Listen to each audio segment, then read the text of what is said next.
In this video, I'll give you some tips for post-lab 2 precision and accuracy.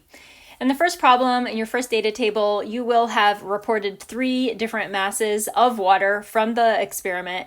They should be pretty similar to each other. And in this column, you're going to calculate the actual volume of the water for each one of these 3 trials. Now, just to be clear, we are assuming that the volume is 25 milliliters, but we're not sure about whether that is right or not. We feel confident that the mass is accurate, and we also feel confident about the density being accurate as well. So we're going to use the mass and the density, which are both numbers that we trust, to calculate the actual volume, assuming it's probably around 25, but we're not sure. We're going to do this calculation using mass and density. As a reminder, the equation for density is mass divided by volume. So if we know the density and we know the mass, we can use that to calculate the volume. So I'm going to do a little bit of algebra on this. If density equals mass over volume, then density times volume equals mass. And I'm going to do a little bit more algebra. Volume is mass divided by density. So to calculate these actual volumes for each trial, you're going to take the mass and you're going to divide it by the density. That's going to give you this result right here. And then in this box, you're just going to report the difference between the assumed volume, which is going to be 25, and the actual volume. This can be an absolute value, so you don't have to worry about which to subtract from which. Let's just say that this number was 23. Then your difference would just simply be 2. And I'm just going to put a couple of random numbers in here for the next problem.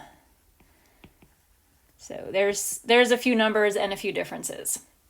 Now, in problem number 3, you're going to calculate the average difference, the average of the differences between the assumed and the actual volume. So that's going to be the average of these numbers right here. And to calculate an average, you are going to sum all of them up. So you've got 3 numbers, you're going to add those all together, and then you're going to divide that by 3. So you add all of these up, and then you divide by the number of numbers that you're taking the average. This is going to give us an average difference for the graduated cylinder. And the last thing that you're going to do is calculate the range. This is going to be the difference between the lowest and highest values of the actual volumes. So if these are my actual volumes that I'm looking at, I want to find the difference between the lowest value, which is 23, and the highest value, which is 26. Again, this can be an absolute value. You don't have to worry about positive versus negative.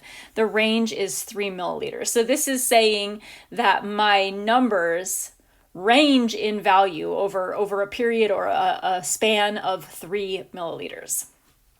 So now you're going to move on to the next piece of glassware. This is for the pipette, and this whole data table and all the questions are exactly the same as what you did for the graduated cylinder.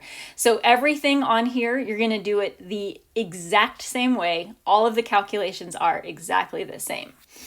For the last data table, the last piece of glassware, you're working with the Buret. This one is slightly different.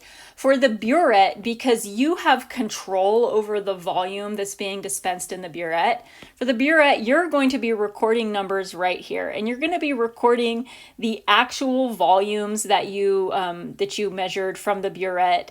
Maybe you might get them at exactly 25, but that's kind of hard to do. So your numbers might be a little bit off from 25, and that's totally okay. Like, that's not a big deal at all. Aside from that, where you're going to be reporting these volumes, everything else is the same. So you'll have your masses that you reported in the lab. You'll calculate the volume from the mass and the density, just like you did previously. And you'll calculate the difference between the actual volume and the assumed volume. And then, just like the other ones, you'll calculate the average and also the range. And then you'll move on to the last 2 questions. So the last 2 questions is asking you to use your experiment and your data to determine which piece of glassware is the most accurate and which is the least accurate. Accuracy refers to how close a measured number is to its true value.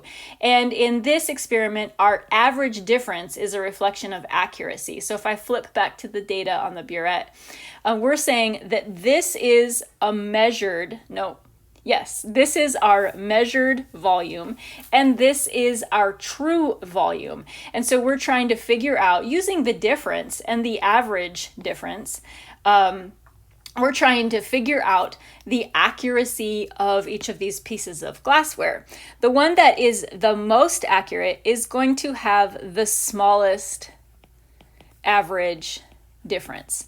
That means that the measurements, the most accurate piece of glassware, the measurements were as close to 25, or they were the closest to 25 milliliters out of all of the different pieces of glassware. And the one that is the least accurate is going to be the one that has the largest average difference. So this is the one, the piece of glassware where the measurements were really far away from 25 milliliters. So this would be far from 25 milliliters. And I want to back up just a little bit. Like, one of the reasons why with the Buret, it's really important that you record your actual volume that you measured out on the Buret, your assumed volume, rather than using 25 milliliters, because maybe you were off a little bit, and we don't want that to be reflected in the calculations that we're doing over here. Then the last thing that you're going to do is determine which piece of glassware is the least and the most precise. Precision refers to consistency of a measurement, whether or not it's accurate. So when we're talking about precision, we don't really care about the accuracy. We just want to know, like, can it repeat the same measurement over and over again? And an analogy that's used quite a bit is imagining a bullseye. Like, maybe you're shooting a bow and arrow at a bullseye.